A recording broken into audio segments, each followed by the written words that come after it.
الذين يقيمون الصلاة ومما رزقناهم ينفقون أولئك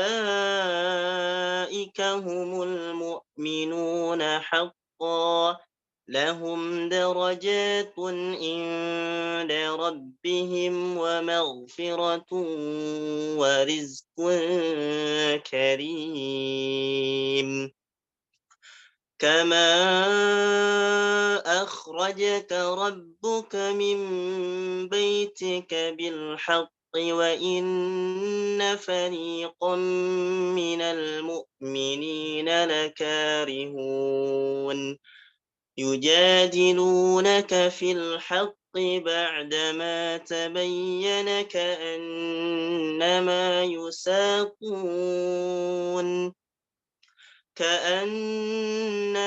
يساقون إلى الموت وهم ينظرون وإذ يعدكم الله إحدى الطائفتين أنها لكم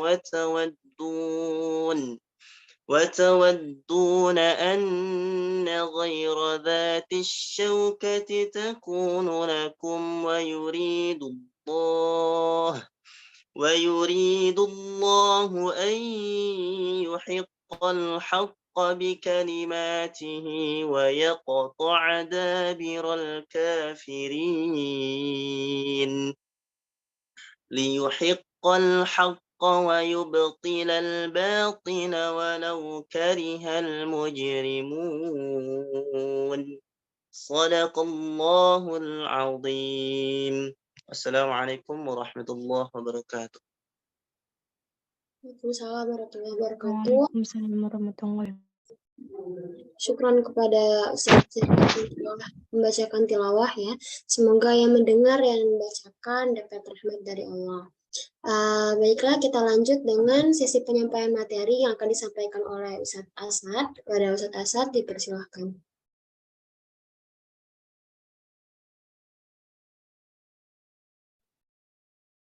Sebelumnya apa ini sudah terlihat share screen-nya? Sudah terlihat, Ustaz. Sudah saya mulai ya. Alhamdulillah sudah. Silakan, Ustaz. Assalamualaikum warahmatullahi wabarakatuh. Waalaikumsalam warahmatullahi wabarakatuh. Waalaikumsalam warahmatullahi wabarakatuh. Waalaikumsalam warahmatullahi wabarakatuh. Alhamdulillahilladzi hadana li hadza wa ma kunna linahtadiya laula an hadanallah. Asyhadu an la ilaha illallah wahdahu la syarika lah wa asyhadu anna Muhammadan abduhu wa rasuluh la nabiyya wa la rasula ba'dah. Wassalatu wassalamu ala imamil muttaqin wa qaidil mujahidin sayyidina Muhammad sallallahu alaihi wasallam wa ala alihi wa sahbihi wa man tabi'ahum bi ihsanin ila yaumiddin, amma ba'du. Ikhwah fillah rahmatullah, para peserta yang insyaallah dirahmati oleh Allah Subhanahu wa taala. Alhamdulillah kita semua di sini masih senantiasa diberikan kenikmatan demi kenikmatan dari Allah Subhanahu wa taala. Nikmat berupa nikmat manisnya iman, indahnya Islam, nikmat kesehatan, nikmat umur panjang, dan tentunya masih banyak nikmat-nikmat lainnya yang telah kita dapatkan. Bahkan saking banyaknya Allah berfirman, wa in ta'uddu ni'matallahi la tuhsuha. Kata Allah, kalau kalian mau menghitung nikmat Allah, la tuhsuha, kalian tidak akan mampu menghitungnya. Kenapa? Saking banyak nikmat yang telah diberikan oleh Allah Subhanahu wa taala kepada kita semua. Maka dari itu, tadi kita tingkatkan rasa syukur kita kepada Allah Subhanahu wa taala, dan dengan rasa syukur kita ini, maka insyaallah nikmat-nikmat kita pun akan ditambahkan. Kata Allah, la in syakartum la azidannakum. Kalau kamu bersyukur, maka pasti aku akan tambahkan nikmatnya untuk kamu. Wala in kafartum inna adzabi lasyadid. Tapi kalau kamu enggak mau bersyukur, kalau kamu kufur, maka ingatlah azabku sangatlah pedih. Maka dari itu, yuk kita sama-sama tingkatkan rasa syukur kita kepada Allah Subhanahu wa taala.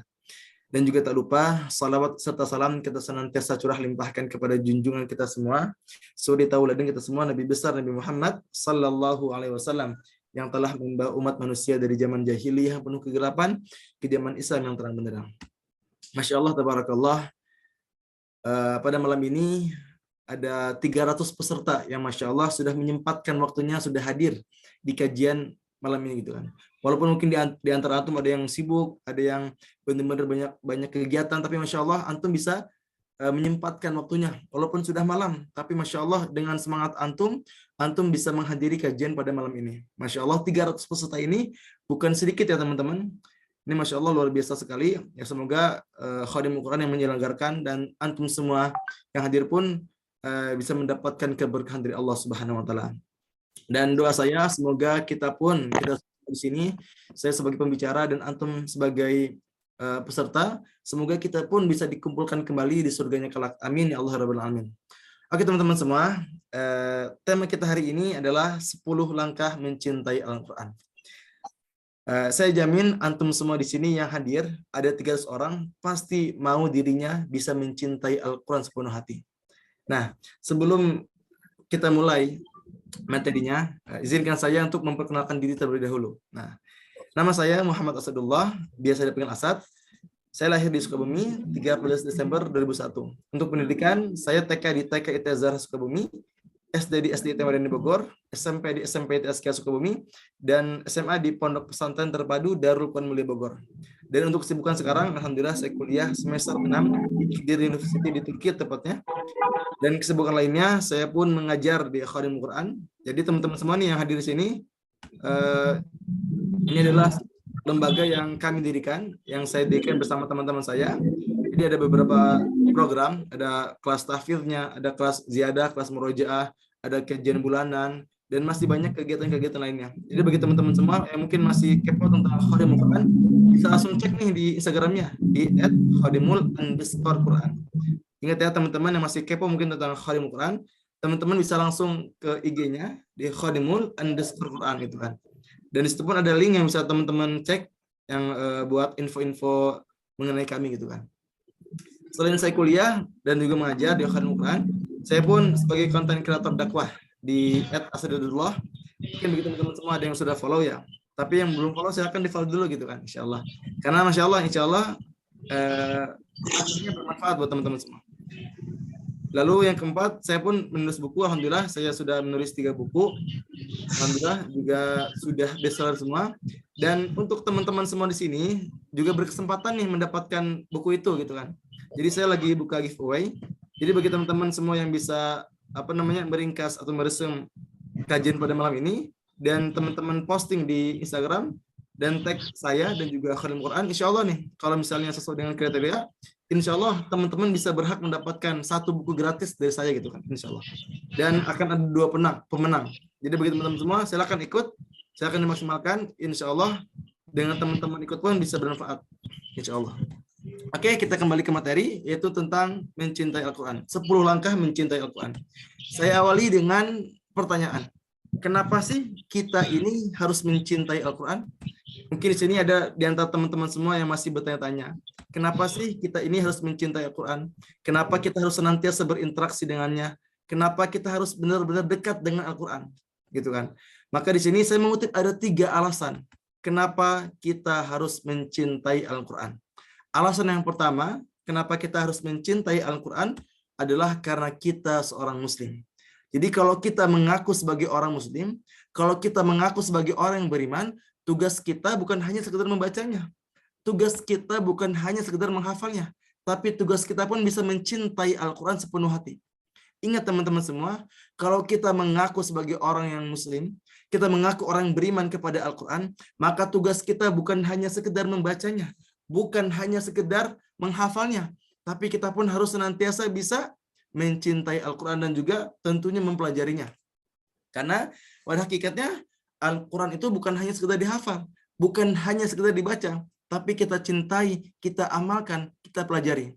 Maka itulah alasan pertama kenapa sih kita ini harus mencintai Al-Quran. Karena kita seorang Muslim. Lalu yang kedua, kenapa sih kita ini harus mencintai Al-Quran? Maka alasan kedua adalah agar kita bisa betah berlama-lama dengan Al-Quran. Mungkin di sini masih ada beberapa teman di sini yang masih bertanya-tanya, gimana sih Ustadz kita ini bisa istiqomah bersama Al-Quran? Gimana sih caranya agar kita bisa betah berlama-lama dengan Al-Quran? Maka cara yang paling ampuh adalah dengan mencintai Al-Quran sepenuh hati. Kenapa? Karena kalau kita sudah mencintai Al-Quran, maka kita akan betah berlama-lama dengannya. Kita akan mati-matian menjaganya. Kita nggak mau kehilangan darinya. Kita pun akan merawatnya sepenuh hati. Kenapa? Karena kita sudah mencintainya. Maka dari itu tumbuhkan yang namanya cinta. Jadi ingat teman-teman semua, bagi teman-teman semua yang mau mencintai Al-Quran, yang mau betah berlama-lama dengan Al-Quran, maka tumbuhkan yang namanya cinta.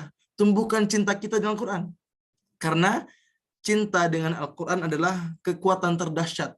Kekuatan yang paling dahsyat untuk kita bisa betah berlama-lama dengan Al-Quran. Kenapa? Karena kalau kita sudah mencintai sesuatu, kita akan betah berlama-lama dengannya. Kita akan terus merawatnya. Kita tidak mau kehilangannya. Kita pun insya Allah akan istiqomah sampai akhir hayat. Maka dari itu, tumbuhkan yang namanya cinta kita dengan Al-Quran. Lalu yang ketiga, alasan ketiga kenapa kita harus mencintai Al-Quran, karena cinta dengan Al-Quran adalah cinta yang tidak akan pernah membuat rasa sakit dan juga kecewa. Seringkali kita menyukai sesuatu, seperti misalnya lawan jenis, misalnya atau misalnya mencintai harta, mencintai tahta, mencintai hal-hal duniawi gitu kan. Semua itu pasti membuat kita kecewa, gitu kan. Tapi kalau kita cinta sama Quran, itu saya jamin kita tidak akan pernah dibuat kecewa olehnya. Kenapa? Karena Al-Quran sumber kebahagiaan. Dengan kita membacanya, dengan kita mencintainya, hati kita akan lebih bahagia. Hati kita akan lebih tentram. Bahkan segala urusan kita akan dimudahkan oleh Al-Quran. Karena wasilah Al-Quran. Maka dari itu teman-teman semua, yang mau hidupnya dipermudah, yang mau hidupnya nggak galau-galau lagi, coba dekatkan diri kita dengan Al-Quran. Coba teman-teman perbanyak membaca Al-Quran. Teman-teman menghafalnya, teman-teman berusaha memahaminya. Karena dengan kita memahaminya, dengan kita membacanya, dengan kita menghafalnya, dengan kita mencintainya, maka insya Allah kita akan menemukan yang namanya kebahagiaan. Maka alasan ketiga kenapa kita harus mencintai Al-Quran adalah karena Al-Quran adalah cinta yang tidak akan pernah membuat rasa sakit dan juga kecewa. Karena Quran sumber kebahagiaan. Dengan Quran kita bisa bahagia. Dengan Quran kita bisa tentram. Dengan Quran hidup kita pun akan dimudahkan oleh Allah Subhanahu wa taala.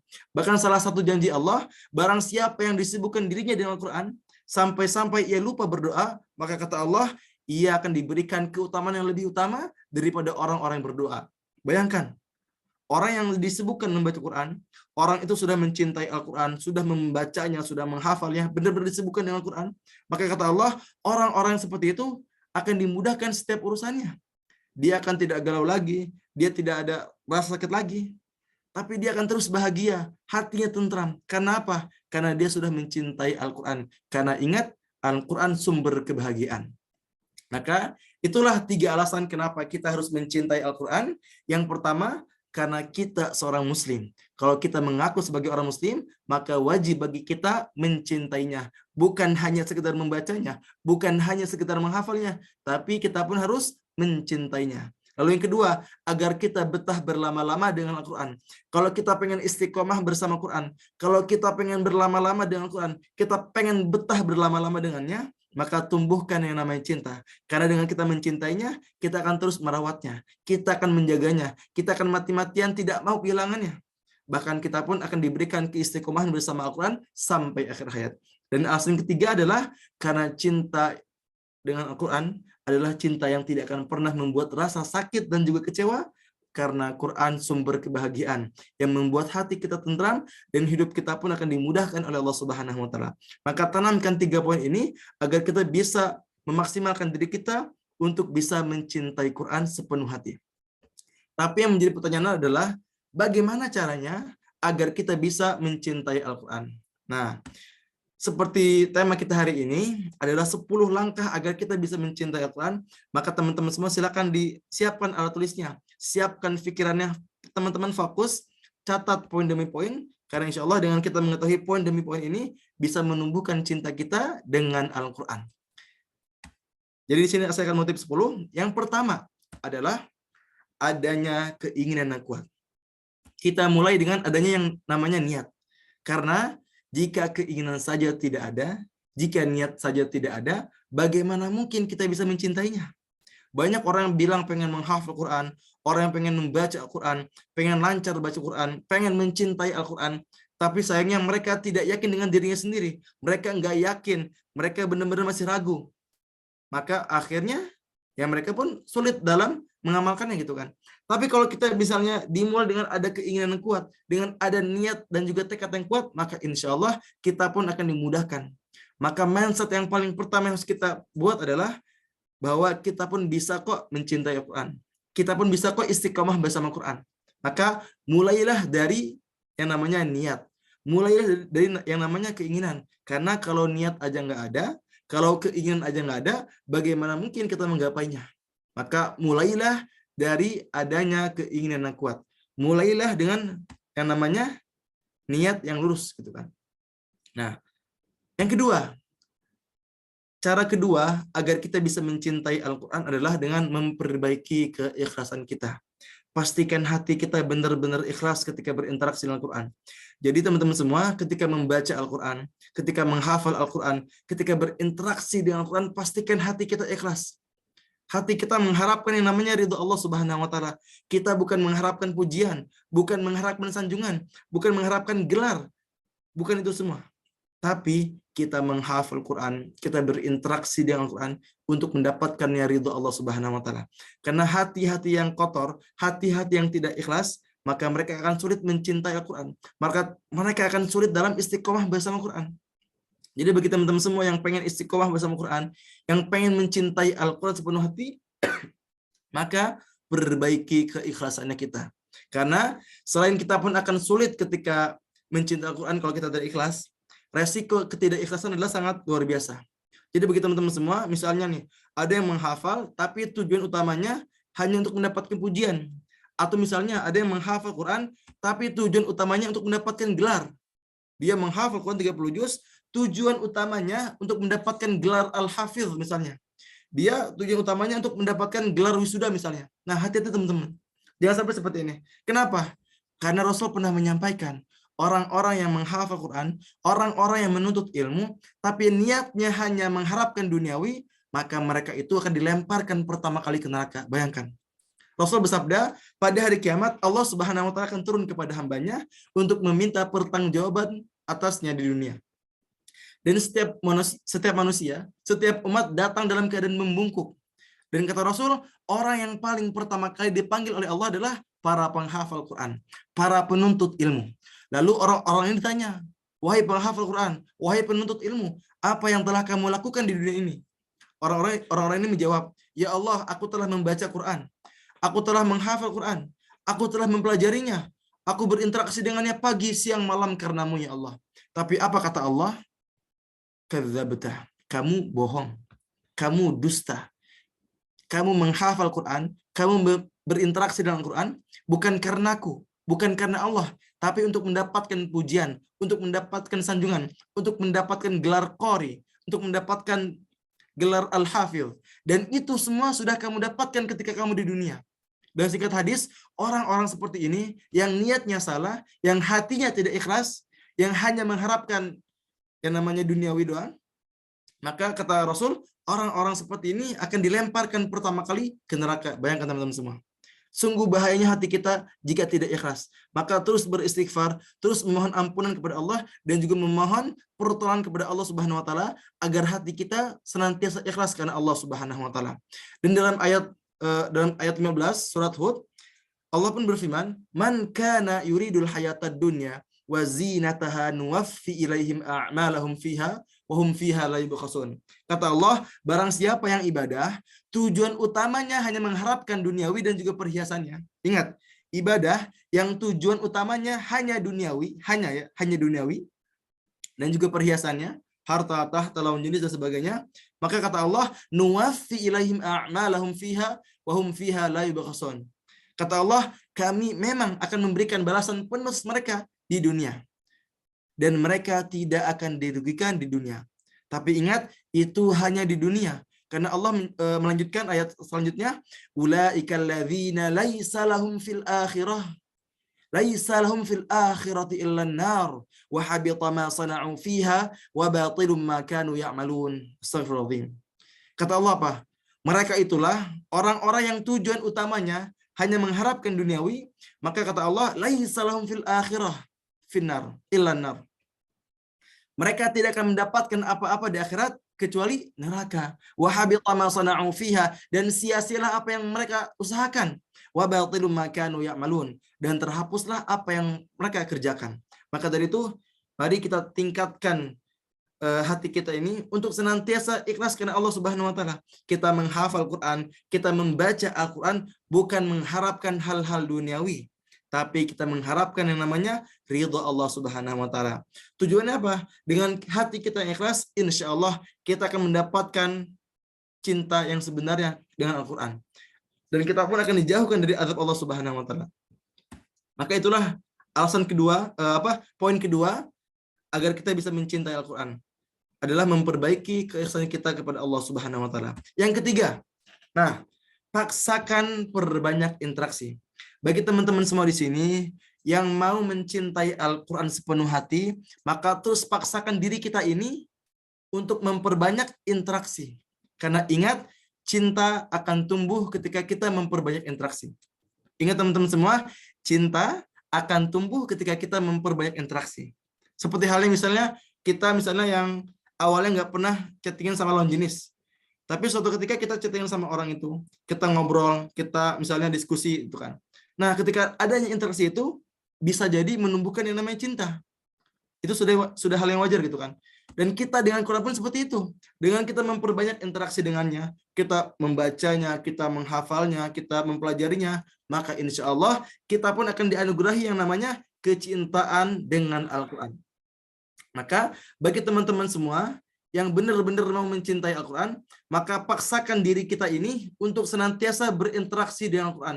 Karena ingat, cinta akan tumbuh ketika kita memperbanyak interaksi. Walaupun misalnya kita sering malas, suka ngantuk, suka malas-malesan membaca Quran, tapi paksakan. Memang awalnya dipaksa, dan kita pun masih terpaksa melakukannya, tapi insya Allah kita akan terbiasa, dan bahkan akan muncul yang namanya cinta dengan Al-Quran. Karena ingat, cinta akan tumbuh ketika kita memperbanyak interaksi. Maka berkomitmenlah pada diri kita ini. Berkomitmenlah pada diri kita ini untuk senantiasa bisa istiqomah bersama Quran. Untuk bisa senantiasa memperbanyak interaksi dengannya. Karena dengan kita memperbanyak interaksi dengannya, cinta itu akan tumbuh. Karena selalu ingat ini, cinta akan tumbuh ketika kita memperbanyak interaksi, maka perbanyak interaksilah dengan Al-Quran. Itu yang ketiga. Lalu yang keempat, cara yang keempat adalah mencari tahu keutamaan dari Al-Quran. Kita cari tahu poin demi poin keutamaan-keutamaan dari Al-Quran. Kita cari tahu fadilahnya, gitu kan. Dan di sini pun saya akan mengutip beberapa poin penting atau beberapa keutamaan lah dari Al-Quran gitu. Tujuan apa? Tujuannya adalah dengan kita mengetahui keutamaannya, dengan kita mengetahui fadilahnya, akan meningkatkan semangat kita dalam berinteraksi dengannya. Karena pada hakikatnya, manusia itu akan semangat melakukan sesuatu karena dia tahu balasannya. Saya ulang, manusia itu akan semangat melakukan suatu hal karena dia tahu balasannya. Misalnya, ada orang yang bekerja, tapi dia tidak tahu berapa gajinya. Atau dia tahu tapi gajinya kecil. Apakah orang ini akan semangat? Tentu tidak. Dia pun tidak akan mencintai pekerjaannya. Tapi kalau dia kerja, dia tahu berapa gajinya, bahkan dia tahu gajinya itu besar, maka orang itu akan semangat dalam bekerjanya. Bahkan dia pun akan mencintai pekerjaannya. Maka kita dengan Quran pun seperti itu. Kalau kita pengen semangat membaca Quran, kalau kita pengen mencintai Al-Quran sepenuh hati, maka cari tahu balasannya. Cari tahu apa-apa yang telah dijanjikan oleh Allah Subhanahu wa taala, dan juga apa yang telah dijanjikan oleh Rasul kita Nabi Muhammad sallallahu alaihi wasallam. Nah, di sini saya mengutip ada 6 poin penting atau 6 alasan atau 6 keutamaan dari membaca Quran. Tentunya banyak ya. Tentunya sangat banyak. Begitu banyak keutamaan-keutamaan dari Al-Quran. Namun di sini saya hanya mengutip 6 saja. Untuk lebih mudah mengingatnya. Yang pertama, ketika kita memperbanyak diri kita membaca Quran, maka kita akan menjadi keluarganya Allah Subhanahu wa taala. Kita pun akan dimuliakan di sisi Allah Subhanahu wa taala. Itu yang pertama. Lalu yang kedua, kita akan menjadi manusia yang terbaik. Kata Rasul, khairukum man ta'allamal Qur'an wa 'allamah. Sebaik-baiknya di antara kalian adalah yang mempelajari Al-Qur'an dan juga mengajarkannya. Lalu yang ketiga, kita pun akan mendapatkan pahala yang berlimpah. Karena sesuai dengan janji Rasul, barang siapa yang membaca satu huruf dari Al-Qur'an, maka baginya satu kebaikan. Dan kata Rasul, satu kebaikan itu akan dilipat gandakan menjadi 10, gitu kan. Dan kata Rasul, aku tidak mengatakan alif lam satu huruf, tapi alif satu huruf, lam satu huruf, dan mim satu huruf. Itu kan. Coba kita bayangkan, kita membaca Bismillahirrahmanirrahim saja, sudah berapa huruf yang kita baca? Sudah berapa pahala yang akan kita dapatkan? Maka sungguh beruntung bagi teman-teman semua di sini yang sudah menghafalnya, yang sudah senantiasa dekat dengan Al-Quran. Apalagi yang sudah menghafal 1 juz, menghafal 5 juz, menghafal 30 juz. Bayangkan, sudah berapa huruf yang teman-teman baca? Sudah berapa pahala yang akan teman-teman dapatkan? Maka sungguh beruntung bagi kita semua di sini yang senantiasa istiqomah bersama Quran. Karena insya Allah sesuai dengan janji Rasul, kita akan mendapatkan pahala yang begitu berlimpah. Lalu yang keempat, kita pun akan diangkat derajatnya. Karena derajat seseorang itu di akhirat akan dilihat dari seberapa banyak ia membaca Quran. Lalu yang kelima, kita pun akan mendapatkan yang namanya syafaat di hari kiamat. Karena Rasul pernah bersabda, Iqra'ul Quran fa innahu ya'ti yaumal qiyamati syafi'an li ashabi. Kata Rasul, bacalah Al-Quran karena sesungguhnya Al-Quran akan datang di hari kiamat menjadi syafaat. Al-Quran akan datang di hari kiamat menjadi penolong bagi para pembacanya. Lalu yang keenam, dijauhkan dari api neraka. Maka 6 alasan ini, 6 keutamaan ini yang insya Allah akan meningkatkan semangat kita dan justru juga insya Allah akan meningkatkan kecintaan kita dengan Al-Quran. Maka tanamkan pada hati kita, terus ingat 6 keutamaan ini, insya Allah bisa menumbuhkan cinta kita dengan Al-Quran. Lalu selanjutnya, yang kelima. Nah, cara kelima agar kita bisa mencintai Al-Quran sepenuh hati adalah meluangkan waktu khusus bersama Al-Quran. Ingat, cinta itu butuh pembuktian. Dan salah satu pembuktiannya adalah dengan memberikan waktu khusus bersama Quran. Membuat waktu wajib bersama Quran. Karena banyak orang yang bilang, saya pengen mencintai Al-Quran. Saya sudah mencintai Al-Quran. Tapi dia belum punya waktu khusus bersama Quran. Ingat, cinta itu butuh pembuktian. Dan salah satu pembuktiannya adalah dengan membuat waktu khusus. Membuat jadwal khusus bersama Quran. Tapi sayangnya, pada zaman ini masih banyak orang yang mengatakan, saya mah baca Qurannya nanti aja deh, kalau ada waktu, gitu kan. Ada juga yang mengatakan, saya mah baca Quran nanti aja deh, kalau ada moodnya. Nah, teman-teman semua, membaca Quran itu bukan cari waktu kosong, bukan cari waktu yang mood, tapi kita ciptakan. Karena semangat membaca Quran, waktu membaca Quran itu bukan dicari, tapi diciptakan. Kita buat. Jadi bagi teman-teman semua di sini yang suka masih cari-cari waktu kosong, yang masih nunggu mood dulu nih baru ngaji gitu kan. Jangan kayak gitu. Karena waktu buat Quran, terus ada mood buat baca Quran biar semangat, itu bukan dicari, tapi kita buat. Kita ciptakan sendiri. Jadi ingat quotes ini, jangan cari waktu kosong bersama Quran, tapi kosongkanlah waktu khusus bersama Quran. Karena begitu banyak orang zaman sekarang yang masih mencari waktu kosong gitu kan. Kenapa? Kenapa nggak boleh gitu kan? Karena hakikatnya kita ini sudah sibuk dengan duniawi. Kalau kita cari waktu kosong, kita nggak bakal pernah ketemu. Tapi kalau kita buat waktu khusus, insya Allah kita akan dimudahkan dalam berinteraksi dengan Quran. Kita akan dimudahkan untuk bisa mencintainya. Dan ingat selalu, cinta itu butuh pembuktian. Dan salah satu pembuktiannya adalah dengan meluangkan waktu kita untuk Al-Quran. Dengan kita sudah meluangkan waktu kita sepenuh hati, sepenuh hari bersama Quran, maka insya Allah cinta itu pun akan tumbuh. Jadi bagi teman-teman semua di sini yang mengaku pengen mencintai Al-Quran, yang benar-benar ingin mendapatkan cintanya Al-Quran, maka ingat, buat waktu khusus, luangkan waktu khusus bersama Quran. Misalnya satu hari teman-teman bisa 2 jam sampai 3 jam. Misalnya ba'da subuh, ba'da maghrib, ba'da isya, tuh 3 jam itu dimaksimalkan buat sama Quran gitu kan. Selain hal-hal itu, tinggalkan HP, tinggalkan permainan, tinggalkan laptop, tinggalkan semua, tinggalkan. Kita fokus sama Quran kita. Kita harus fokus sama Quran kita. Karena ada orang nih yang sudah membuat jadwal khusus, tapi sayangnya dia tidak berkomitmen. Jadi kita pun harus berkomitmen. Kita pun harus yakin sama diri kita sendiri. Ketika kita sudah membuat waktu khusus, kita sudah komitmen. Kita bisa istiqomah di waktu-waktu ini. Seperti itu. Maka ingat, cara yang kelima adalah luangkan waktu khusus bersama Al-Quran. Selanjutnya yang keenam. Nah, berusaha memahami dan juga mengamalkan. Bagi kita semua di sini yang mau mencintai Al-Quran, maka cara yang keenam adalah coba kita terus berusaha memahami apa yang kita baca.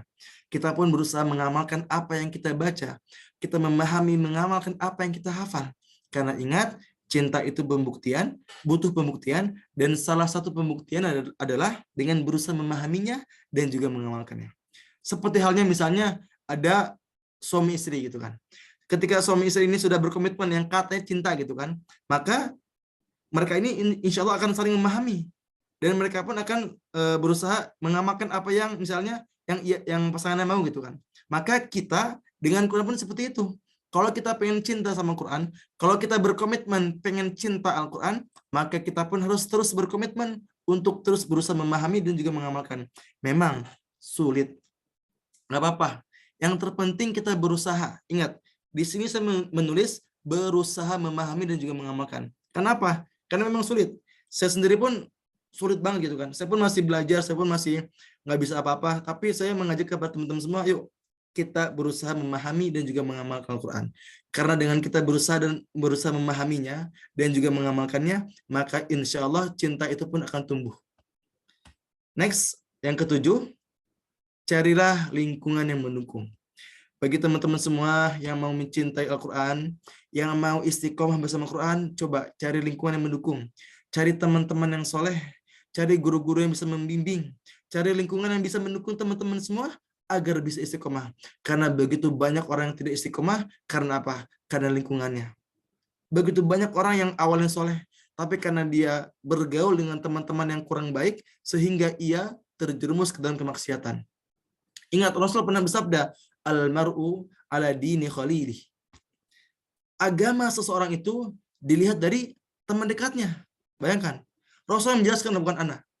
Rasul pun menjelaskan, agama seseorang itu dilihat dari agama temannya. Falyanzur ahadukum man yukhalilih. Kata Rasul, maka lihatlah dengan siapa kamu berteman. Itulah pentingnya seorang teman. Ketika kita berteman dengan teman yang baik, insya Allah kita pun akan menjadi yang baik. Tapi kalau kita teman dekatnya orang-orang yang kurang baik, khawatirnya kita terjerumus ke dalam keburukan tersebut juga. Tapi bukan berarti kita menjauhkan diri kita dari teman-teman yang kurang baik. Kita pun terus berusaha mengajak mereka kepada kebaikan dan juga terus mendoakannya.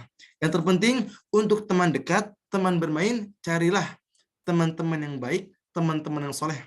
Cari teman-teman yang sudah hafal Quran, teman-teman yang sudah misalnya istiqomah bersama Quran, maka insya Allah kita pun akan ketularan gitu. Atau cari komunitas gitu kan. Cari komunitas yang mendukung, cari lingkungan yang mendukung, maka insya Allah kita pun akan bisa istiqomah bersama Quran sehingga bisa cinta dengan Al-Quran.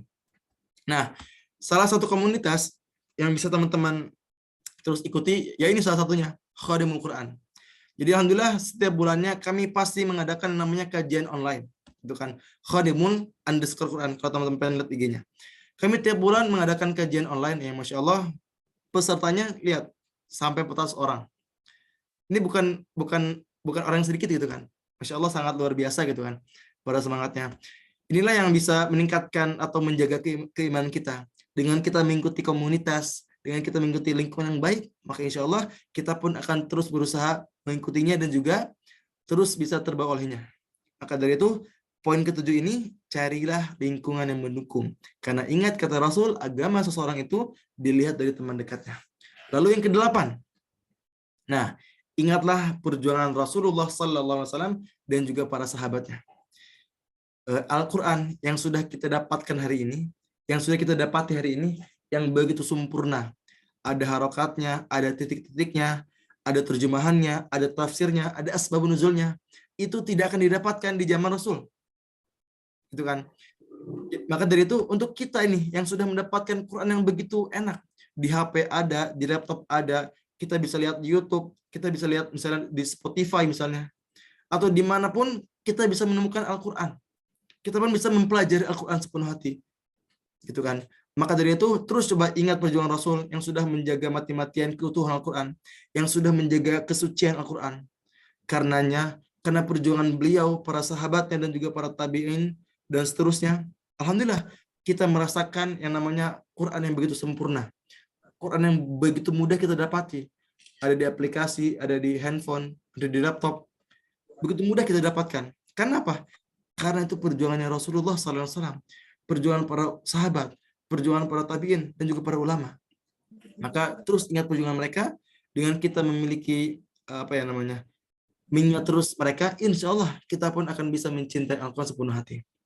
Lalu selanjutnya, yang ke-9. Nah, perbanyak berdoa kepada Allah Subhanahu wa Ta'ala. Teman-teman semua, ketika kita ingin istiqomah bersama Quran, ingin terus mencintai Al-Quran sepenuh hati, maka terus berdoa kepada Allah Subhanahu wa Ta'ala. Terus minta sama Allah. Allah sangat mencintai orang-orang yang senantiasa berdoa. Walaupun misalnya kita suka maksiat, tapi kalau kita berdoa, insya Allah Allah suka. Allah mencintai kita gitu kan. Walaupun kita misalnya usahanya kurang, tapi kalau kita suka berdoa, maka insya Allah kita pun akan dicintai oleh Allah Subhanahu wa Ta'ala. Karena Allah telah memerintahkan kita, ud'uni astajib lakum. Bayangkan, Allah bilang ke kita, ud'uni astajib lakum. Perbanyaklah berdoa kepadaku, astajib lakum, maka aku akan jawab untuk kamu. Bayangkan. Allah telah memerintahkan kita untuk berdoa kepadanya. Dan Allah pun berjanji kepada kita bahwa doa demi doa kita pun akan dikabulkan. Gitu kan. Tapi misalnya ada orang yang mengeluh itu kan, Ustadz, saya sudah berdoa, saya sudah meminta, tapi kenapa ya doa-doa kita nggak dikabulin? Nah, ada beberapa faktor teman-teman. Misalnya, yang pertama, dosa yang kita lakukan. Dengan kita suka maksiat, dengan kita sering melakukan dosa, itu bisa jadi penghambat doa demi doa kita. Mungkin, memang Allah mendengar doa kita, tapi karena adanya dosa, adanya maksiat yang sering kita lakukan, itu menjadi penghambat dikabulkan doa. Itu yang pertama. Lalu yang kedua, alasan kedua kenapa doa-doa kita tidak dikabulkan adalah karena tidak yakin hati. Banyak orang yang berdoa, misalnya dia minta, ya Allah, saya pengen hafal Quran, tapi dia nggak yakin.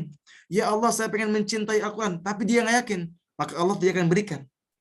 Kenapa? Karena perintah untuk kita itu, kita berdoa kepadanya, dan kita pun harus yakin kepada Allah bahwa doa demi doa kita pun akan dikabulkan. Karena kata Rasul, ud'ullah wa antum muqinuna bil ijabah. Bayangkan.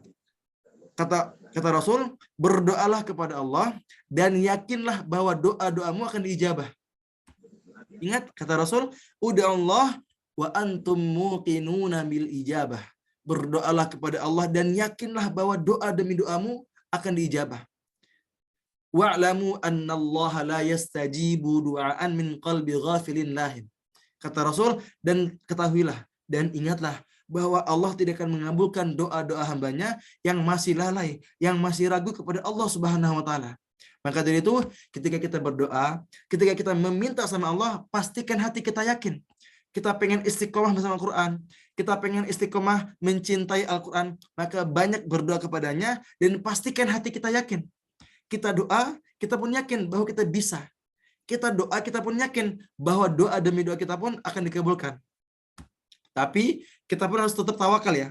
Jadi walaupun misalnya pahit-pahitnya doa kita tidak dikabulkan, mungkin itu yang terbaik. Karena ingatlah Allah pasti tahu yang terbaik bagi kita. Wa asa an takrahu syai'a wa huwa khairul lakum. Boleh jadi apa yang kamu benci itu baik bagi kamu. Wa asa an tuhibbu syai'a wa huwa syarrul lakum. Dan boleh jadi pula apa yang kamu suka itu buruk bagi kamu. Wallahu ya'lamu wa antum la ta'lamun. Dan sesungguhnya Allah itu Maha mengetahui, sedangkan kita tidak mengetahui apa-apa. Maka terus tawakal, kita menyerahkan hasil akhir kepada Allah Subhanahu wa Ta'ala. Kita berdoa, kita meminta, tapi tetap kita tawakal. Kita percaya sama Allah bahwa kita akan diberikan yang terbaik olehnya. Dan ada salah satu doa yang bisa teman-teman amalkan. Nah, ini doa agar mencintai Al-Quran. Saya jamin teman-teman semua mau mencintai Al-Quran. Maka nih, salah satu cara yang paling ampuh adalah dengan memperbanyak doa. Dan ini doanya. Allahumma rzuqni hubbal Quran wasyauqi ila qiraatih. Ya Allah, anugerahkanlah kepadaku untuk bisa mencintai Al-Quran dan rindu dalam membacanya. Teman-teman hafalkan, teman-teman catat, teman-teman pun bisa ajarkan kepada yang lainnya. Karena insya Allah doa ini sangat bermanfaat buat kita semua. Saya ulang doanya, Allahumma rzuqni hubbal Quran wasyauqi ila qiraatih. Ya Allah, anugerahkanlah kepadaku untuk bisa mencintai Al-Quran dan senantiasa rindu dalam membacanya. Ketika kita memperbanyak doa ini, maka insya Allah kita akan dianugerahi yang namanya kecintaan kepada Al-Quran. Kita pun akan senantiasa rindu dalam membacanya. Kita pun akan istiqomah bersamanya. maka perbanyaklah doa ini. Allahumma rzuqni hubbal Qur'an wasyauqi ila qiraatih. Ya Allah, anugerahkanlah kepadaku mencintai Al-Qur'an dan rindu dalam membacanya. Yang paling terakhir, cara terakhir agar kita bisa mencintai Al-Qur'an adalah dengan meninggalkan maksiat. Tentunya semua manusia pasti pernah melakukan kemaksiatan. Saya pun pernah, saya pun sering. Saya jamin semua manusia ini pasti pernah melakukan kemaksiatan. Tapi kita harus terus berikhtiar untuk bisa meninggalkannya. Jangan sampai hati kita ini tenang melakukan maksiat. Karena apa? Ini ada salah satu kalam yang masyhur, yang sangat terkenal dari Imam Syafi'i. Beliau mengatakan, aku pernah mengadukan kepada Imam Waqi, gurunya, tentang jeleknya hafalanku. Lalu beliau menunjukiku untuk meninggalkan maksiat. Beliau memberitahukan kepadaku bahwa ilmu adalah cahaya dan cahaya Allah tidaklah mungkin diberikan pada ahli maksiat. Bayangkan, dalam kisah ini Imam Asy-Syafi'i gak sengaja melihat betis wanita. Bayangkan, Imam Syafi'i yang sudah jelas keilmuannya, yang sudah jelas hafalan yang sangat kuat, namun pada suatu ketika dia lewat pasar dan beliau nggak sengaja melihat betis wanita, beliau merasakan buruknya hafalan gitu kan. Lah kita gitu kan, yang sering berbuat dosa, yang sering melakukan maksiat, yang sering berbicara yang kotor-kotor, melihat yang kotor-kotor. Coba kita introspeksi diri kita. Mungkin kenapa kita nggak istiqomah bersama Al-Quran?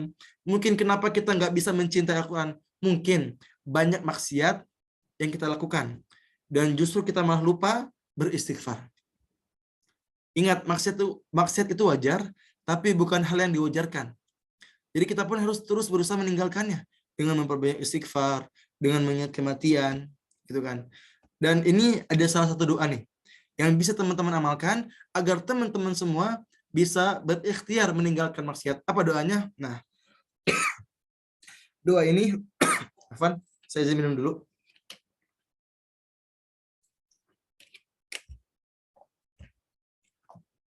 Doa ini adalah doa yang diajarkan oleh Syekh Mutawalli Asy-Syarawi, salah satu ulama besar di Mesir, rahimahullah. Beliau mengatakan, jika kamu melakukan maksiat dan kamu tahu itu salah, tapi kamu sangat sulit meninggalkannya, maka perbanyak doa ini. Allahumma ahrimni ladzata ma'siyatik warzuqni ladzata ta'atik. Yang artinya, ya Allah, haramkanlah aku dari kelezatan bermaksiat kepadamu, ya Allah. Dan berikanlah kepadaku kelezatan taat kepadamu. Allahumma ahrimni ladzata ma'siyatik warzuqni ladzata ta'atik. Ya Allah, haramkanlah aku dari kelezatan bermaksiat kepadamu dan berikanlah aku kelezatan taat kepadamu. Kita perbanyak doa ini, terus kita pun mengingat kematian, kita pun terus beristighfar, kita pun ingat resiko dari kemaksiatan, maka insya Allah kita pun akan meninggalkan segala jenis kemaksiatan.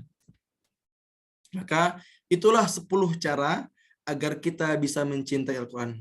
Masya Allah, ini ada 419 peserta, yang awalnya cuma 300, sekarang bisa sampai 400 gitu kan. Ini saya sedikit ulang ya, untuk mereview doang. Yang pertama adalah adanya keinginan yang kuat. Yang kedua, perbaiki keikhlasan. Yang ketiga, paksakan perbanyak interaksi. Yang keempat, cari tahu atau ingatlah keutamaan dari Al-Quran. Yang kelima adalah luangkan waktu khusus bersama Quran dan jangan cari waktu kosong bersama Quran, tapi kosongkanlah waktu khusus bersamanya. Lalu yang keenam, berusaha memahaminya dan mengamalkannya. Karena cinta butuh pembuktian dan salah satu pembuktiannya adalah dengan memahami dan juga mengamalkannya. Yang ketujuh, carilah lingkungan yang mendukung, karena ingat, agama seseorang itu dilihat dari teman dekatnya. Yang kedelapan, ingatlah perjuangan Rasul dan juga para sahabatnya. Yang kesembilan, perbanyak doa, perbanyak meminta kepada Allah agar diberikan kecintaan dengan Al-Quran. Dan ini doanya, Allahumma rzuqni hubbal Quran wasyauqi ila qiraatih. Dan terakhir adalah tinggalkan segala jenis kemaksiatan. Dan doanya adalah Allahumma ahrimni ladzata ma'siyatik warzuqni ladzata ta'atik. Insya Allah untuk materi ini akan saya share di grup ya. Jadi bagi teman-teman semua, setelah sudah menyelesaikan kajian hari ini, jangan langsung keluar ya. Jadi teman-teman masih standby di grup. Nanti insya Allah akan saya share PDF-nya. Teman-teman bisa langsung baca. dan boleh di-share ke siapa aja. Jadi buat lebih bermanfaat, jadi nanti share di grup ya. Baik, semoga bermanfaat. Barakallahu fikum. Oke, sebelum itu saya izin promosi. Afwan ya. Nah, ini saya izin promosi. Alhamdulillah, saya memiliki 3 buku. Buku pertama judulnya Ketika Penghafal Al-Quran Jatuh Cinta. Tebalnya 100 halaman. Buku kedua judulnya Nikmat dan Indahnya Menghafal Quran. Tebalnya 300 halaman. Dan buku terakhir 10 Langkah Istiqomah Menghafal Al-Quran. Itu tebalnya 2 halaman. Nah, harga asli bukunya 3 buku itu 220.000, belum sama ongkir. Tapi untuk sekarang, untuk khusus buat antum para peserta kajian, harganya cuma 210 dan sudah termasuk ongkir. Dan ini seluruh Indonesia, yang dari Aceh, dari Papua, dari Kalimantan, sok boleh mesen dan langsung nih, langsung hubungi admin ini 0812 8034 3440. Atau nanti untuk info lebih jelasnya akan saya share di grup ya. Jadi teman-teman jangan langsung keluar dulu ya. Oke, syukran, jazakallah khair. Barakallahu fikum. Setelah ini kita lanjutkan dengan sesi tanya jawab. Assalamualaikum warahmatullahi wabarakatuh. Saya kembalikan kepada MC. Waalaikumsalam warahmatullahi wabarakatuh. Warahmatullahi wabarakatuh. Syukran Ustaz Asad atas materinya yang sangat insightful ya teman-teman. Nah, selanjutnya kita masuk ke sesi Q&A, tanya jawab. Kepada teman-teman yang ingin bertanya, mungkin boleh raise hand. Kemudian kalau ada yang ingin menuliskan di kolom chat juga dipersilahkan, nanti akan saya bacakan. Baik, untuk yang pertama pada Kak Husna, dipersilahkan.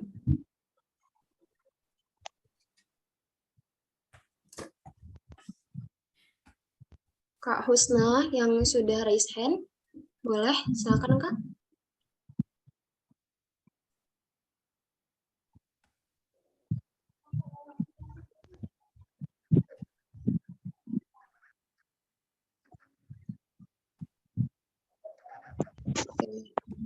Kita lanjut ke ya pertanyaan kedua dulu, Kak Inah.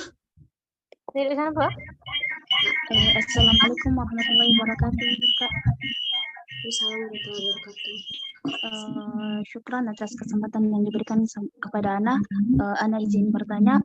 Ana pernah mendengar bahwa jika kita tidak terbiasa untuk melakukan ibadah, maka paksakanlah untuk beribadah hingga akhirnya kita terbiasa untuk melakukan ibadah tersebut. Jadi pertanyaan Ana, apakah hal tersebut tidak tercatat sebagai pahala, Ustaz? Karena dilakukan tidak sepenuhnya dengan rasa keikhlasan, sesuai dengan poin kedua yang telah dipaparkan tadi.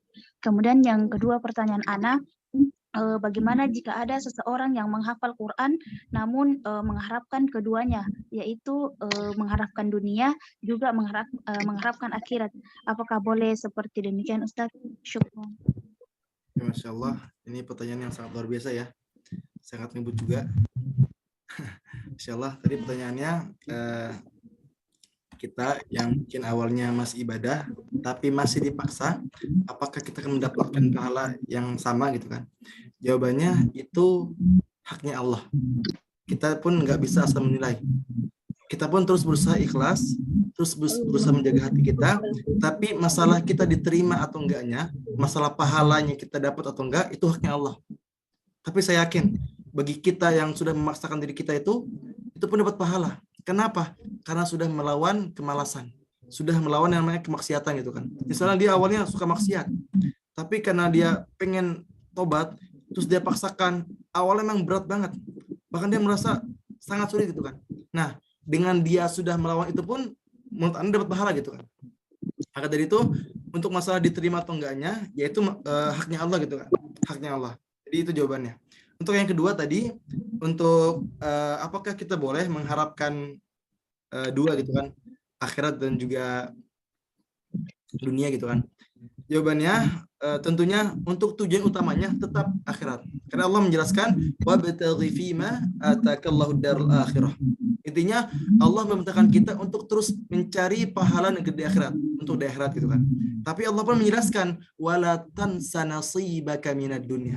Tapi kamu pun jangan melupakan bagianmu di dunia. Ini Allah yang menjelaskan. Allah pun menjelaskan kita pun jangan sampai melupakan hal-hal duniawi gitu. Kita boleh mengharapkan duniawi, tapi itu bukan yang utama. tujuan utama kita tetap mengharapkan ridhonya Allah Subhanahu wa taala. Kita mencari pahala, mencari bekal untuk di akhirat kelak. Tapi ingat kata Allah, wala tansa nasibaka minad dunya. Dan kamu pun jangan lupa bagian kamu di dunia.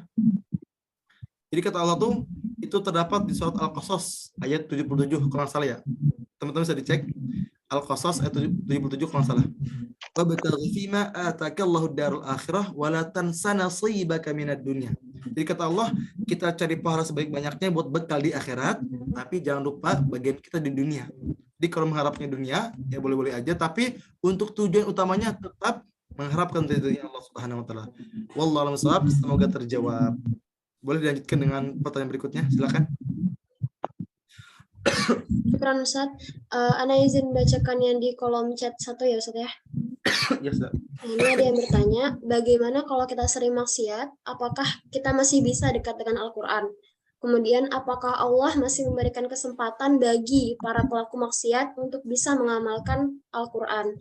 Dan apakah Allah mau untuk memberikan cahayanya kepada mereka yang ahli maksiat tersebut? Silakan Ustaz. Innallaha yuhibbut tawwabin wa yuhibbul mutatahhirin. Allah itu sangat mencintai orang-orang yang bertaubat. Walaupun kita suka maksiat, walaupun kita ahli maksiat, tapi kalau kita bertobat kepada Allah Subhanahu wa taala, maka Allah akan mencintai kita. Walaupun misalnya kita maksiat, tobat, nggak apa-apa. Kita terus berusaha meninggalkan maksiat, walaupun sungguh berat gitu kan. Tapi dengan kita sudah berusaha meninggalkan maksiat itu pun, Allah sudah mencintai kita. Maka dari itu, bagi teman-teman semua yang ada harapan, yang ada keinginan mencintai Al-Quran, maka walaupun misalnya kita masih suka maksiat, nggak apa-apa. Kita harus masih ada keinginan. Jangan putus asa dari rahmat Allah. Kalau kata Allah, la taqnatu min rahmatillah. Allah menyampaikan, wahai orang-orang yang melampaui batas. Itu kan. Kata Allah, la taqnatu min rahmatillah. Jangan pernah putus asa dari rahmat Allah Subhanahu wa taala, sebesar apapun dosamu. Walaupun kamu pernah zina, walaupun pernah pacaran, pernah misalnya ngomong kasar dan sebagainya. La taqnatu min rahmatillah. Jangan putus asa atas rahmat dan ampunan Allah Subhanahu wa taala. Karena ketika kita sudah putus asa dari rahmat Allah Subhanahu wa taala, maka itulah keberhasilan seorang iblis. Jadi, keberhasilan seorang iblis itu bukan ketika kita berdosa, bukan. Tapi keberhasilan iblis adalah ketika kita putus asa dari rahmat dan ampunan Allah Subhanahu wa taala. Maka dari itu bagi teman-teman semua yang mungkin masih suka maksiat, termasuk saya pribadi, masih suka maksiat, dan saya pun pengen mencintai Quran, terus kita bertobat kepada Allah Subhanahu wa taala, kita minta ampun kepada Allah Subhanahu wa taala agar kita senantiasa bisa dekat dengan Al-Quran. Dan dengan rasa cinta kita ini dengan Al-Quran, maka insya Allah kita pun bisa meninggalkan yang namanya maksiat. Bahkan sekarang pun saya sedang menyiapkan sebuah buku yang Masya Allah tentang ini gitu kan. Jadi nanti insya Allah bulan Juli akan launching gitu kan. Nanti teman-teman bisa dipersiapkan, bisa di follow IG Ane @asadullah. Saya menulis sebuah buku yang Masya Allah untuk para penghafal Quran yang mungkin masih terlena dengan kemaksiatan. Yang mungkin dia pernah berzina, pernah melakukan suatu hal yang haram gitu kan. Tapi ketika kita mengingat bahwa Allah itu sangat mencintai orang-orang yang bertaubat.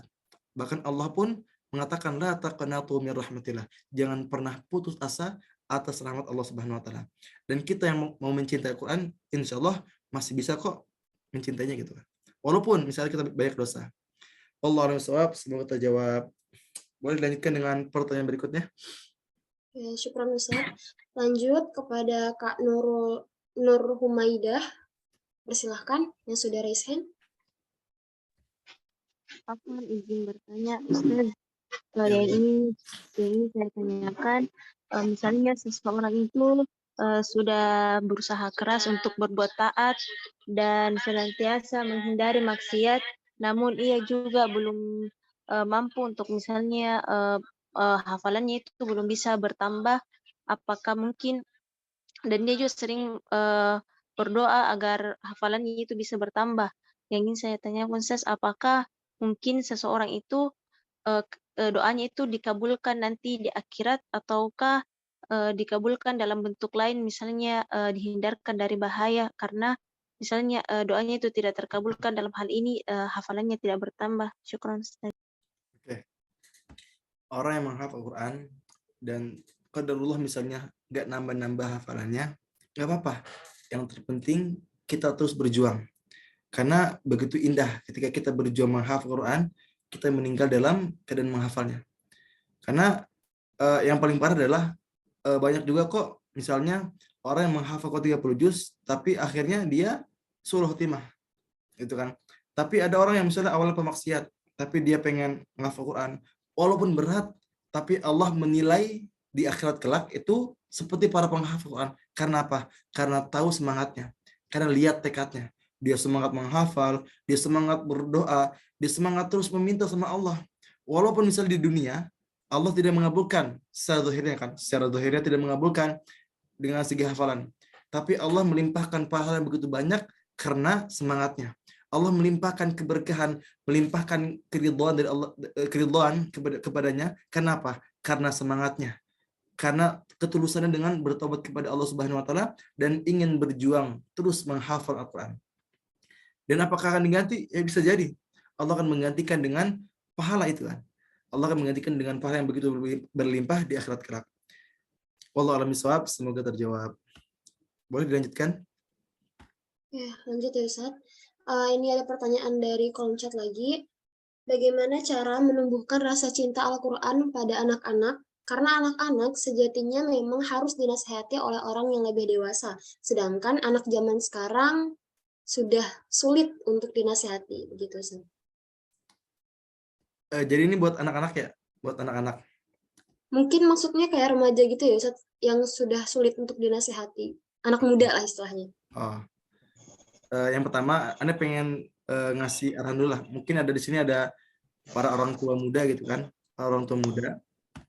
Jadi saya pernah membaca buku. Ini buat yang masih bayi ya, yang masih bayi. Ketika kita pengen menumbuhkan cinta Al-Quran kepada anak, maka sebisa mungkin jauhkan anak dari gadget. Itu yang buat anak kecil ya. Jauhkan anak dari gadget. Karena sungguh itu yang bisa menyebabkan sulitnya cinta dengan Quran. Karena dia fokus nonton, fokus main game dan sebagainya. Dan dia malah cinta dunia. Tapi kalau dari kecil kita udah jauhkan dari gadget, dari HP, insya Allah anak-anak pun sukanya baca buku, suka baca Quran. Itu yang saya lihat dari namanya King Faisal Jim. Beliau itu umurnya 5 tahun, tapi Masya Allah hafalannya 10 juz. Bahkan beliau pun ikut halaqah di Masjid Nabawi, halaqah online. Dan Anda tanya ibunya, ternyata yang paling pertama dilakukan oleh ibunya adalah itu. Menjauhkan anaknya dari gadget. Dan ketika umur 4 tahun dicoba dikasih gadget, ternyata merusak hafalannya. Jadi itu yang paling pertama. Dan yang kedua adalah dengan mencontohkan, menjadi teladan. Ini berlaku buat anak yang kecil ataupun yang sudah besar. Jadi bagi orang tua yang mau nih anak-anaknya cinta sama Quran, maka yang paling penting adalah coba menjadi teladan, menjadi contoh. Ketika kita pengen anak-anak kita cinta Quran, maka kita pun cinta Quran. Ketika kita pengen anak-anak kita rajin tahajud, ya kita pun rajin tahajud. Kalau anak-anak kita pengen rajin sedekah, ya kita pun rajin sedekah. Dan itu yang dilakukan oleh orang tua saya. Orang tua saya adalah seorang pendakwah. Ketika beliau pengen anaknya berdakwah, dakwah beliau sangat luar biasa. Saya melihat perjuangannya, saya melihat jerih payahnya gitu kan.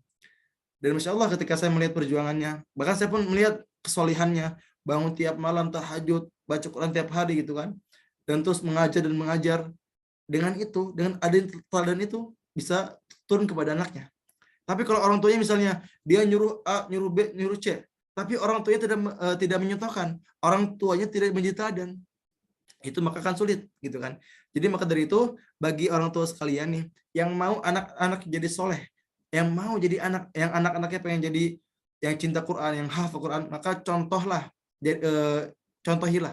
jadikan teladan diri kita kepada anak-anak. Bahkan saya pun menulis sebuah e-book ya, buku berbentuk PDF, judulnya Cara Mendidik Anak Zaman Milenial. Itu pun saya menulis parenting sesuai dengan yang diajarkan oleh orang tua saya lah. Saya tuliskan di situ semua. Itu tebalnya 150 halaman lah. Nanti untuk untuk posternya saya share di grup lah. Jadi itu saya menjelaskan tentang parenting, bagaimana si anak itu bisa semangat ibadah dan sebagainya gitu. Itu sih. Wallahu a'lam bishawab. Semoga terjawab. Boleh dilanjutkan dengan pertanyaan berikutnya. Syukran Ustaz. Untuk Kak Amiratul Al-Awaliyah dari Palu, dipersilakan. Bismillah, Assalamualaikum warahmatullahi wabarakatuh. Waalaikumsalam warahmatullahi wabarakatuh. Sebelumnya terima kasih atas kesempatannya kepada saya untuk bertanya. Jadi pertanyaan saya adalah bagaimana cara mengetahui niat keikhlasan kita, apakah sudah benar untuk Allah atau dalam menghafal Al-Quran atau hal lainnya? Oke. Terima kasih. Wassalamualaikum warahmatullahi wabarakatuh. Oke, cara melihat apakah diri kita ini udah ikhlas atau belum adalah ketika kita sendirian dan juga halayak ramai, kita masih melakukan hal yang sama. Ingat ya, cara menilai keikhlasan kita ini adalah dengan menilai gimana sih kita ini ketika sepi dan juga ketika ramai. Kalau misalnya ketika ramai kita rajin ibadah, tapi ketika sepi kita rebahan, malas-malesan, gitu kan. Jadi salah satu indikatornya itu, salah satunya. Jadi ketika kita di kala ramai, di kala sepi, sama proses amalan apa yang kita lakukan. Kita misalnya suka baca Quran, di sepi kita suka baca Quran, di hari ramai kita suka baca Quran. Itu yang bisa salah satu tanda lah, salah satu indikator kita ikhlas gitu kan. Tapi tentunya masa ikhlas ini yang bisa menilainya Allah gitu kan. Kita pun cuma bisa menilai diri kita sendiri. Kita pun nggak boleh yang namanya asal menjudge orang lain. Kita menilai orang lain, misalnya itu tuh orang itu misalnya kalau di rumah nggak ibadah, tapi kalau ramai ibadah gitu kan. Nah, jadi kayak gitu. Tugas kita itu nilai diri sendiri. Ketika di rumah, ketika sepi, kita gimana ibadahnya. Ketika di ramai, kita gimana ibadahnya. Jadi misalnya ada orang yang di halayak ramai, dia rajin ibadahnya, dia baca Quran, dia tahajud, dia sedekah dan sebagainya. Tapi ketika sendirian, nggak ada orang, dia malas-malasan, dia maksiat dan sebagainya. Jadi seperti itu. Wallahu a'lam bishawab, semoga terjawab. Afwan, Ustaz mau tanya, ini kira-kira sampai berapa pertanyaan lagi? Mungkin 2-3 aja ya, gimana? Baik. Ini ada satu pertanyaan, mungkin ini pertanyaan cukup relate bagi para penghafal Quran ya Ustaz. Assalamualaikum warahmatullahi wabarakatuh. Afwan Ustaz izin bertanya, bagaimana cara menjaga hati dari tinggi hati karena hafalannya banyak? Bahkan yang sudah hafiz Quran, karena cobaan bagi penghafal Al-Quran adalah tinggi hati dan sombongnya. Itu relate ya Ustaz, silakan. Ya, untuk mencegah itu, amalan yang harus kita dawamkan, amalan yang harus kita terus lakukan adalah beristighfar. Kita harus terus beristighfar, terus memohon ampunan kepada Allah Subhanahu wa taala. Astaghfirullahaladzim, astaghfirullahaladzim, astaghfirullahaladzim. Yang paling minimalnya, paling sedikitnya per hari itu 100 kali. Ingat, paling sedikit 100 kali. Kenapa? Karena Rasul kita pun, Nabi Muhammad SAW, yang sudah dijamin masuk surga, yang sudah dijamin maksum, tidak akan pernah melakukan suatu kemaksiatan, beliau itu masih beristighfar kepada Allah 100 kali per harinya. Bayangkan, lah kita manusia biasa, yang banyak dosa, yang sering maksiat, yang suka maksiat ibadahnya, berapa kali istighfar per harinya? Mungkin cuma 15 kali, mungkin cuma 3 kali per hari gitu kan. Coba kita perbanyak istighfar kepada Allah Subhanahu wa taala. Kita memohon ampunan kepada Allah Subhanahu wa taala, dan dengan kita memperbanyak istighfar ini, insya Allah akan terus menjaga hati kita. Dan mungkin kita pun pernah terjerumus ke dalam kesalahan, niat yang salah. Tapi karena istighfar kita itu, dosa-dosa kita pun akan diampuni. Jadi salah satu cara yang paling harus kita lakukan adalah terus beristighfar kepada Allah Subhanahu wa taala. Dan yang kedua adalah dengan mengingat resiko dari misalnya maksud yang kita lakukan atau tidaknya keikhlasan kita. Kita ingat resikonya, misalnya kalau kita ibadah tapi niat utamanya untuk duniawi, kita ingat resikonya, kita ingat ancamannya. Dengan kita mengingat resikonya, dengan kita mengingat ancamannya, insya Allah kita akan terus berusaha meninggalkannya. Yang ketiga, terus berdoa, minta sama Allah agar diberikan kemudahan dalam meninggalkan maksiat. Wallahu a'lam bishawab, semoga terjawab. Boleh 2 lagi ya? Oke, syukran Ustaz. Ustaz, saya bertanya Ustaz. Boleh? Ya, nggak? boleh, silakan. Silakan. Makasih. Assalamualaikum warahmatullahi wabarakatuh. Waalaikumsalam. Ustaz, yang saya ingin tanyakan itu perbanyak berdoa kepada Allah. Itu yang doa ya. Allahumma rzuqni hubbal Quran wa syauqi ila qiraati. Itu dibaca sebelum baca Quran atau setelah kita baca Quran? Oke. Untuk doa ini kita bisa amalkan di setiap waktu. Oh, setiap waktu setelah sholat gitu. Misalnya setiap sholat doa. Dan asalnya cari waktu-waktu yang misalnya mustajab. Ketika tahajud, ba'da salat, ketika setelah azan, ketika puasa, Jumat sore, ketika dizolimi dan sebagainya. Kita doa, kita minta sama Allah, insya Allah doa-doa itu pun akan dikabulkan. Dan boleh ditambah dengan sebelum membaca Quran. Jadi sebelum kita membaca Quran, kita doa itu, dan setelah membaca Quran kita pun doa itu. Allahumma rzuqni hubbal Quran wasyauqi ila qira'ah. Seperti itu ya. Kalau misalnya semoga terjawab. Boleh terakhir?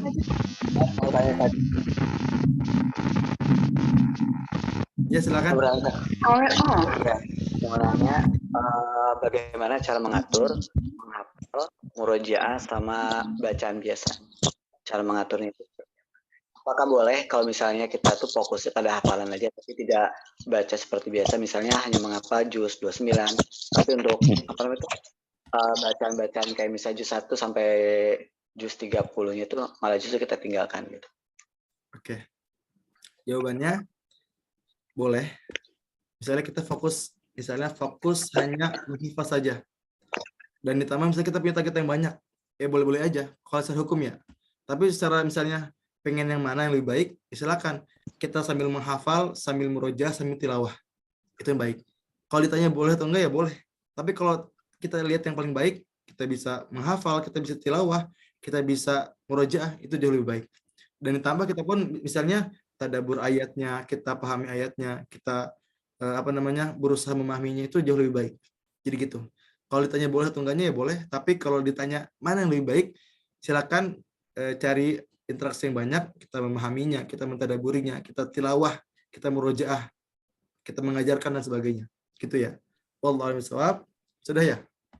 Soalnya kan ini katanya ada hadis bahwasanya kita tuh nggak boleh 40 hari itu harus khatam Al-Quran itu bacaan. Oke. Itu tuh ada bukan 40 hari. Jadi kalau misalnya Afan ya, Anda ingin meluruskan? Ya 30 hari 40 hari gitu. Ya, itu ada hadis yang memerintahkan kita dan jadi sunnah buat kita itu 1 hari 1 juz. Jadi Rasul menyampaikan hatamlah Al-Quran gitu kan. Itu 1 bulan sekali hatam. Maka dari itu adanya pembagian juz. Jadi dulu tuh nggak ada juz 1, juz 2 tuh nggak ada gitu kan. Juz 1, juz 2 dan seterusnya itu nggak ada. Tapi karena adanya hadis ini, maka ulama membuat yang namanya bagian-bagian itu kan juz awal, juz tsani, juz tsalis dan sebagainya. Kan juz itu artinya bagian kan, juz bagian gitu kan. Jadi karena adanya hadis itu, para ulama membuat yang namanya itu juz 1, juz 2 dan sebagainya sampai juz 30. Kenapa? Untuk kita bisa tilawah per hari 1 juz gitu kan. Nah tadi yang dibilang kan, boleh gak sih kita misalnya menghafal doang tapi kita nggak tilawah? Ya jawaban boleh. Tapi kalau lebih asalnya ya antum tilawah juga, misalnya 1 juz per hari ditambah misalnya nambah hafalan 2 halaman misalnya atau 1 halaman atau setengah halaman semampu antum. Jadi jawabannya gitu ya, jelas ya. Dan misalnya berapa sih maksimalnya gitu kan? Ada juga hadis yang mengatakan kita ini nggak boleh hatam dalam 3 hari. Nah, sebenarnya itu bukan larangan yang larangan yang buat semua orang. Ada beberapa orang yang diperbolehkan. Misalnya Imam Asy-Syafi'i. Imam Asy-Syafi'i ini ketika Ramadan beliau menghatamkan Al-Quran berapa kali coba? Ada yang tahu? 30 kali, Ustaz. Ya, 30 kali. Afwan, kalau Ramadan 60 kali. Kalau di bulan biasa, beliau 30 kali per harinya. Per bulannya. Tapi kalau Ramadan 60 kali, bayangkan. Itu Imam Syafi'i. Itu kenapa boleh beliau seperti itu? Padahal ada hadis yang melarangnya. Karena pertama, beliau sudah paham ayat-ayat yang dia baca. Dia sudah dipastikan bisa mentadaburinya, bisa memahaminya, bisa mengamalkannya. Sementara kita yang masih belajar, kenapa harus pelan-pelan bacanya? Biar kita bisa kita tadaburi, kita pahami, kita hayati gitu kan. Karena kalau zaman sekarang nih orang yang baca-bacanya buru-buru misalnya kayak bismillahirrahmanirrahim gitu kan. Misalnya buru-buru banget lah. Itu ana yakin nggak nikmat gitu kan. Nggak bisa tadabur gitu kan. Tapi kalau kita baca pelan-pelan, kita tartil, insya Allah tuh bisa lebih nikmat. Itu ya jelas ya. Barakallahu fikum, semoga terjawab. Mungkin dicukupkan ya. MC, saya kembalikan kepada MC sebelum doa. Baik, syukron atas jawabannya dan syukron teman-teman semua yang sudah bertanya. Kita lanjut sesi dokumentasi, Ustaz. Iya, boleh. Pada operator, boleh dipimpin atau saya bantu pimpin? Kalau dari nada gimana? Bisa? Dari nada? Ya boleh, dari nada aja. Bisa. Mungkin teman-teman yang raise hand boleh diturunin dulu. Sama boleh on cam dulu, kita dokumentasi bareng-bareng. Ustaz Asaf. Yuk. Boleh on cam dulu.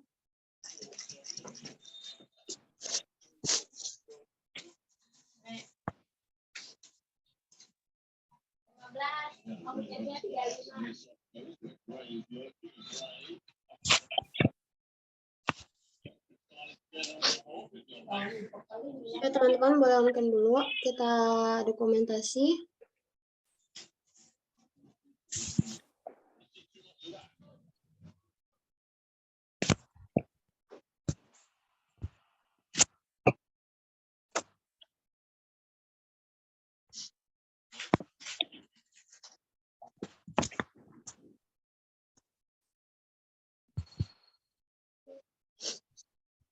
Sudah dimulai, sudah? Boleh langsung difoto aja nggak apa? Oke. Ayo teman-teman kita foto ya. Saya hitung sebentar. 1, slide pertama, 1, 2, 3. Salih. Oke, sebentar. Memang anakku tersayang, memang harus semua sama mama. Yang ada your father itu lagi batil. Slide kedua. 1, 2, 3. Tetap senyum ya teman-teman. Oke. Cukup banyak slide-nya, ada 11. Slide yang ketiga. 1, 2, 3. Oke. Slide keempat udah nggak ada yang on cam lagi, Ustadz? Ya, penting nggak usah. Oke, terima kasih teman-teman semua yang sudah berpartisipasi dalam kajian pada malam hari ini. Dokumentasinya udah ya. Terima kasih semuanya. Syukran, jazakumullah khair telah hadir pada kajian malam hari ini. Saya selaku MC mohon maaf apabila ada kesalahan maupun kekeliruan. Wabillahi taufiq wal hidayah. Assalamualaikum warahmatullahi wabarakatuh. Waalaikumsalam warahmatullahi wabarakatuh. Sudah hadir ya, barakallahu fikum. Nanti untuk insya Allah saya kirim